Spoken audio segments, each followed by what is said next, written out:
دوستوں بڑی خبر آئی ہے کہ اسرائیل کے ساتھ اب لبنان کی جو کشیدگی ہے وہ لگاتار بڑھ رہی ہے اور بتایا یہ جا رہا ہے کہ کسی بھی وقت لبنان اور اسرائیل کے درمیان جنگ ہو سکتی ہے۔ دوستوں بڑی خبر نکل کر آئی ہے کہ اب لبنان بھی اسرائیل کے خلاف کوئی بڑا محاذ کھولنے کی تیاری کر رہا ہے، اور بڑی خبر یہ آئی ہے کہ بہت سے اسرائیلیوں کا خیال ہے کہ لبنان کے حزب اللہ کے ساتھ تصادم تباہ کن ہوگا، اگرچہ حالیہ ہفتوں میں متعدد واقعات کے ساتھ سرحد پر کشیدگی برقرار ہے۔ حزب اللہ 2011 سے شامی حکومت کی مدد کرنے میں مصروف ہے، تاہم اسرائیلی تجزیہ کاروں کا خیال ہے کہ اسے قابض ریاست کے ساتھ سرحد پر واپس جانے کا لالچ دیا گیا ہے، کیونکہ اسرائیل کا ڈینٹرنس فیکٹر کمزور ہو رہا ہے۔ کم سے کم یوکرین کی جنگ مشرق وسطی میں چین کی سرگرمیاں اور بین الاقوامی ترقی کی وجہ سے یوکرین کی جنگ میں مصروف ہے، جہاں امریکہ کے پاس اب اسرائیل کی مدد کرنے کے لیے بھی طاقت موجود نہیں ہے۔ حزب اللہ یہ بھی جانتا ہے کہ اسرائیل کا گھریلو سیاسی بحران جس نے اسرائیل کی دفاعی افواج کو متاثر کیا ہے وہ ایک اور کمزوری ہے۔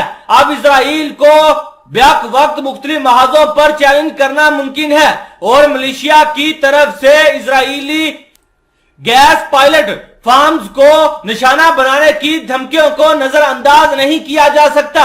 یہ گروپ اپنی صلاحیتوں کے بارے میں پر اعتماد ہے، لیکن پھر بھی اسرائیل پر حملہ کرنے سے باز رہتا ہے۔ اس نے لبنانی سرزمین پر اسرائیلی فضائیہ کے حملوں کا کوئی جواب نہیں دیا ہے۔ لبنان کو اسرائیل کے خلاف جنگ میں گھسیٹنا ممکنہ طور پر حزب اللہ کی تاریخ رقم کر سکتا ہے۔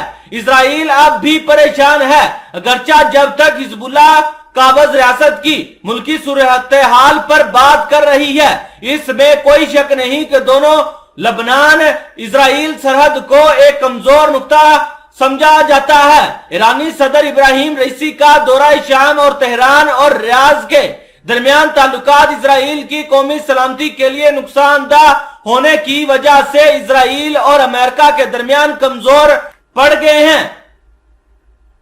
ایران اور حزب اللہ کی طرف سے مقبوضہ ریاست کی شمالی سرحد کے پار اسرائیل کے خلاف مشترکہ فوجی کارروائی کرنے کا مخصوص امکان اسرائیل کے دشمنوں کو اسے کمزور کرنے کی علامت کے طور پر دیکھ کر منصوبہ بندی کرنا شروع کر سکتا ہے۔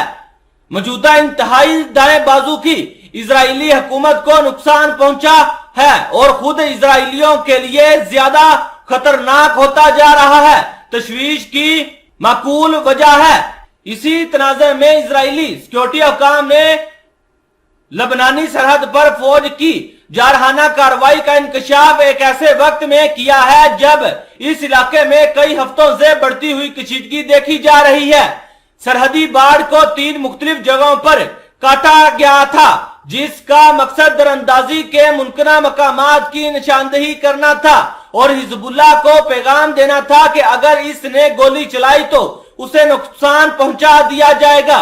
دوستوں اب ایسا لگ رہا ہے کہ حزب اللہ اسرائیل کی کمزوریاں دیکھتا ہوا اس پر چڑھائی کر دے گا اور اس کے اوپر حملہ کر کے اس کے مختلف علاقوں پر قبضہ بھی کر سکتا ہے۔